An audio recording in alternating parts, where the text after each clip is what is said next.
Hello students,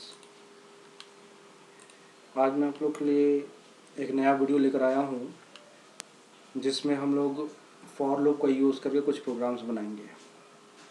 जैसा कि हम लोग ने पिछले वीडियो में देखा था कि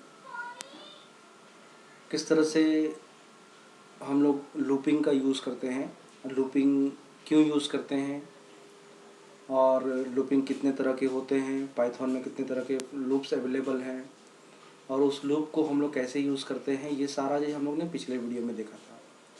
इसलिए आप सभी से रिक्वेस्ट है कि आप इस वीडियो को देखने से पहले उस वीडियो को देखेंगे, पिछले वीडियो को देखेंगे फॉर लूप का इंट्रोडक्शन, तो आपको फॉर लूप से संबंधित और भी चीज़ें जो है वो बहुत अच्छे से समझ में आएंगी।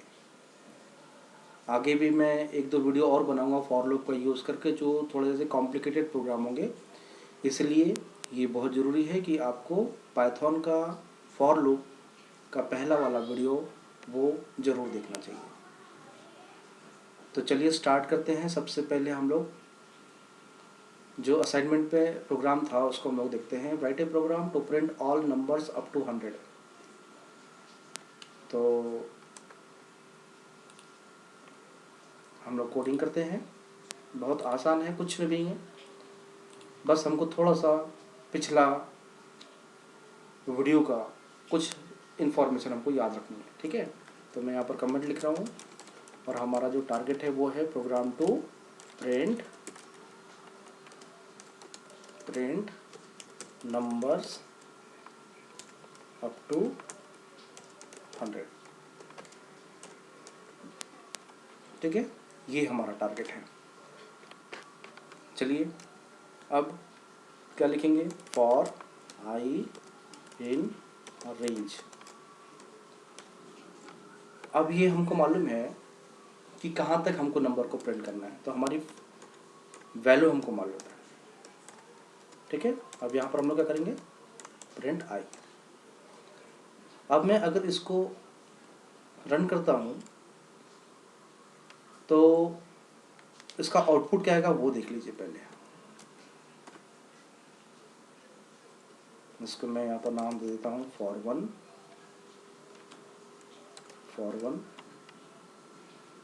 देखिए, मुझे प्रिंट करना था नंबर 1 से लेकर, लेकिन हुआ कहाँ से, 0 से। क्यों 0 से क्यों हुआ, क्योंकि हम लोग ने यहाँ पर स्टार्ट वैल्यू नहीं दिया। अगर स्टार्ट वैल्यू देते 1 तो ये 1 से स्टार्ट होता। अगर मैं 10 लिखता तो 10 से स्टार्ट होता। ठीक है, इस प्रोग्राम को रन करके देखें। देखिए, इस प्रोग्राम को मैंने रन किया तो इसका आउटपुट कहाँ से स्टार्ट हुआ, ये प्रोग्राम हमारा रन हुआ। देखो, ये वाला जो दूसरा है ना, 10 से स्टार्ट हुआ। ठीक है, 10 से स्टार्ट हुआ और कहाँ तक गया, 99 तक। तो कहने का मतलब ये है कि हम लोग ने स्टार्ट वैल्यू दिया तो वहाँ से स्टार्ट हुआ। अब हम लोग स्टार्ट वैल्यू नहीं देंगे तो वो कहाँ से स्टार्ट करेगा, 0 से, जैसा कि हम लोग ने पिछले वीडियो में सीखा था। दूसरी बात, हम लोग ने यहाँ पर स्टॉप वैल्यू दिया, तो जब हम लोग स्टॉप वैल्यू देते हैं तो वो कहाँ तक जाएगा, n-1 तक ही जाता है। अगर हम लोग 100 देंगे तो 99 तक जाएगा। अगर हम लोग 10 देंगे तो 9 तक जाएगा। ठीक है, अगर हम लोग 1000 देंगे तो 999 तक जाएगा। क्योंकि ये भी मालूम है आपको कि अगर हम लोग स्टार्ट वैल्यू नहीं देते हैं तो 0 से स्टार्ट करता है। अगर एंड वैल्यू लिखते हैं, मतलब n लिखते हैं, तो वो n-1 तक के जाएगा। ठीक है, तो क्या करना चाहिए हमको, यहाँ पर हमको करना चाहिए 1 से स्टार्ट हो और 100 तक जाने के लिए यहाँ पर हमको क्या करना पड़ेगा, 101 लिखना पड़ेगा। क्यों, क्योंकि अगर हम लोग n लिखते हैं तो वो n-1 तक के जाता है फॉर लूप। ये हम लोग ने पिछले वीडियो में भी देखा था। ठीक है, चलिए इस प्रोग्राम को हम लोग रन करते हैं। जब हम लोग रन करते हैं तो देखिए अब इस बार क्या हुआ, हमारा जो आउटपुट है वो स्टार्ट हुआ, 1 से स्टार्ट होना, प्रिंट हुआ और कहाँ तक गया, 100 तक के। ठीक है, ये 100 तक के। तो इस तरह से इस फॉर लूप में हमने क्या बताया, स्टार्ट वैल्यू 1 और एंड वैल्यू क्या, 101 लिखेंगे तो एक कम जाएगा, मतलब 100 तक। ठीक है, तो उम्मीद है आपको ये प्रोग्राम समझ में आया होगा। ठीक है, अब नेक्स्ट असाइनमेंट देखते हैं। नेक्स्ट असाइनमेंट था write a program to print all numbers up to n। अब यहाँ पर हम लोग क्या करते हैं, यूज़र को बोलते हैं कि भाई आप कब तक के नंबर को प्रिंट करना चाहते हो, मतलब उनकी लिमिट को मैं मतलब इनपुट करवाऊँगा और वहाँ पर उस लिमिट तक फिर हम लोग को नंबर को प्रिंट करेंगे। ठीक है, तो चलिए न्यू प्रोग्राम बनाते हैं, program to print numbers from numbers up to n कर देते हैं। ठीक है, अप टू n।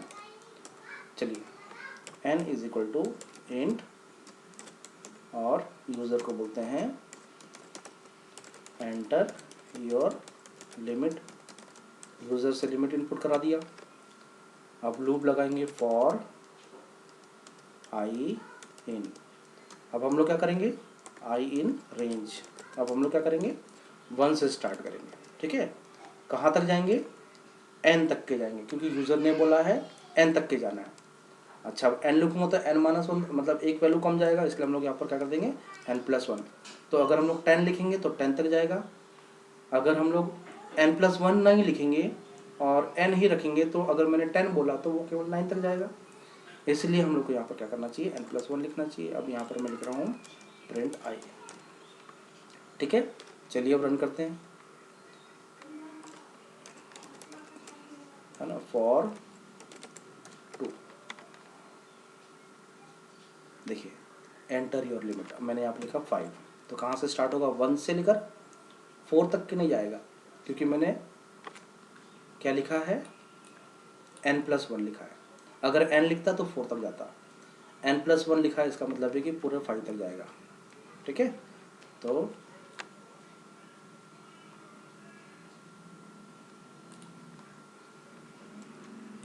चलिए रन करते हैं। ये देखिए आ गया 5 तक के। ठीक है, फिर से रन करते हैं इस प्रोग्राम को। मान लो इस बार मैंने लिखा 10, तो देखिए 10 तक के प्रिंट हुआ, 1 से लेकर 10 तक के। ठीक है, चलिए नेक्स्ट असाइनमेंट देखते हैं। नेक्स्ट असाइनमेंट क्या था, write a program to calculate the sum of all numbers up to n। मतलब इसी प्रोग्राम का एक मॉडिफाइड वर्जन। तो चलिए, है ना, program to calculate the sum of all numbers up to n। ठीक है, चलिए यूज़र को बोलते हैं भाई रेंज इनपुट करो, एंटर योर रेंज। ये रेंज इनपुट हो गया। अब रेंज इनपुट होने के बाद में हम लोग यहाँ पर क्या करते हैं, लूप लगाते हैं for I in range. Start value है 1, कहाँ तक जाएगा, n तक के जाएगा, लेकिन हमको यहाँ पर लिखना चाहिए n+1, क्योंकि वो n-1 तक के जाता है ना। अच्छा, अब हम लोग क्या करेंगे, i की वैल्यू 1 होगी तो उसको कहीं और ऐड कर देंगे, i की वैल्यू 2 होगी उसको कहीं और ऐड कर देंगे, i की वैल्यू 3 होगी तो उसको और ऐड कर देंगे। ठीक है, तो यहाँ पर हम लोग एक वेरिएबल लेते हैं, पहले हम लोग i की वैल्यू को प्रिंट कर देते हैं, प्रिंट i कर देते हैं। ठीक है, तो i की वैल्यू प्रिंट भी होती जाएगी और सम भी कैलकुलेट होती जाएगा। अब मैं यहाँ लिख रहा हूँ sum1 is equal to sum1 plus i। इस तरह से हम लोग क्या करेंगे, है ना, सम। अच्छा, sum1 की वैल्यू इनिशियली क्या होगी, तो हम लोग यहाँ पर लिख देते हैं sum1 की वैल्यू रखेंगे 0, sum1 की वैल्यू रख देंगे 0। ठीक है, और i की वैल्यू होगी 1, तो 0 + 1 0 + 1 1, मतलब sum1 की वैल्यू पहली बार हो गई 1। अब i की वैल्यू 2 होगी और sum1 की वैल्यू 1 है, तो 1 + 2 3। अब i की वैल्यू 3 होगी और sum1 की वैल्यू 3 है, तो 3 + 3 6। इस तरह से i की वैल्यू sum1 में ऐड होती जाएगी। और लास्ट में हम लोग क्या कर देंगे, print sum of all numbers, sum of all numbers is equal to, यहाँ पर हम लोग कर देंगे sum1। ठीक है,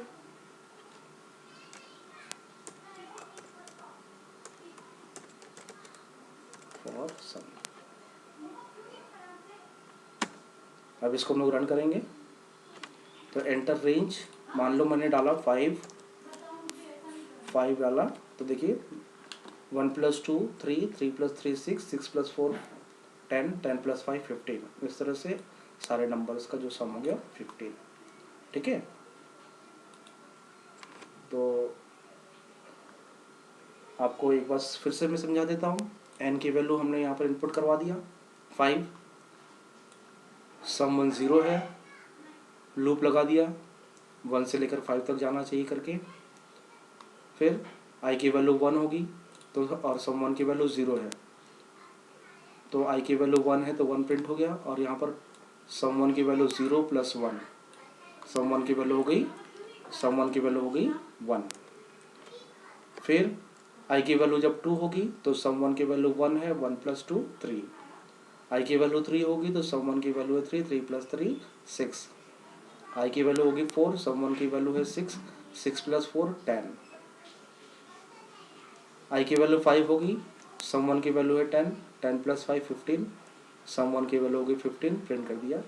कब? जब n की वैल्यू 5 होगी तब सम 1 की वैल्यू होगी 15। इस तरह से सम कैलकुलेट होता रहेगा।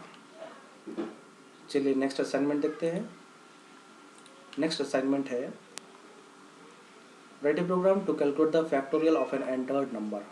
Factorial of an entered number, तो चलिए स्टार्ट करते हैं।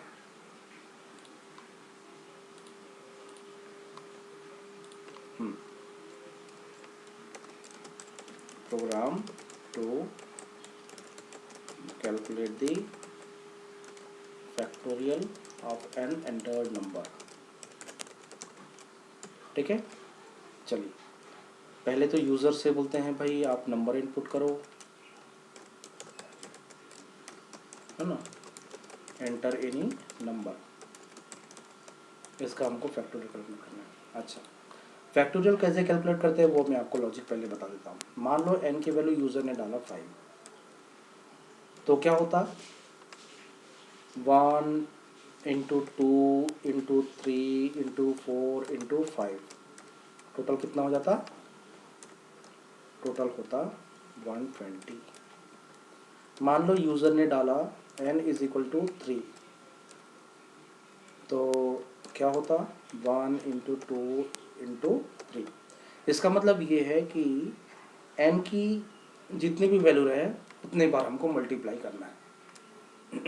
ठीक है, तो हम लोग ने n की वैल्यू इनपुट करवा लिया यूज़र से, अब इसका हमको मल्टीप्लिकेशन करना है। तो फॉर i इन रेंज, कहाँ से मल्टीप्लिकेशन स्टार्ट होगा, 1 से स्टार्ट होगा, कहाँ तक जाएगा n, अगर सिर्फ n ही लिखूँ और 5 इनपुट करूँगा तो 4 तक जाएगा, हमको 4 तक नहीं जाना है। अगर n की वैल्यू 5 है तो 5 तक जाना चाहिए। ठीक है, इसलिए हम लोग यहाँ पर क्या लिखेंगे, n+1। चलिए ये मैंने बता दिया कि लूप यहाँ से लेकर यहाँ तक जाए। अब क्या करना है, उसका मल्टीप्लिकेशन करना है। तो i की वैल्यू अगर 1 है तो उसका मल्टीप्लिकेशन हो जाना चाहिए, i की वैल्यू 2 है तो उसका मल्टीप्लिकेशन हो जाना चाहिए। तो यहाँ पर मैं लिख रहा हूँ f = f × i। ठीक है, और f क्या है, तो f है 1। तो f की वैल्यू 1 है, i की वैल्यू 1 रहेगी तो 1 × 1 1। जब i की वैल्यू 2 होगी और f की वैल्यू 1 है तो 1 × 2 2। फिर i की वैल्यू 3 होगी, f की वैल्यू 2 है तो 2 × 3 6। जब i की वैल्यू 4 है और f की वैल्यू 6 है तो 6 × 4 24। फिर i की वैल्यू 5 है और f की वैल्यू 24 है तो f × i, इसका मतलब है कि 24 × 5 = 120। इस तरह से i की वैल्यू f के साथ में मल्टीप्लाई होते रहेगी। और यहाँ पर हम लोग प्रिंट करेंगे फैक्टोरियल = और यहाँ पर हम लोग प्रिंट कर देंगे f। चलिए रन करते हैं प्रोग्राम को। फॉर फैक्ट, देखिए मैंने लिखा है यहाँ पर 5, तो फैक्टोरियल आ गया कितना, 120। ठीक है, तो इस तरह से फिर से प्रोग्राम को मैं रन करता हूँ। अब मैंने यहाँ पर लिखा 3, तो इसका फैक्टोरियल हो गया 6। तो उम्मीद है आप लोगों को प्रोग्राम समझ में आ गया होगा।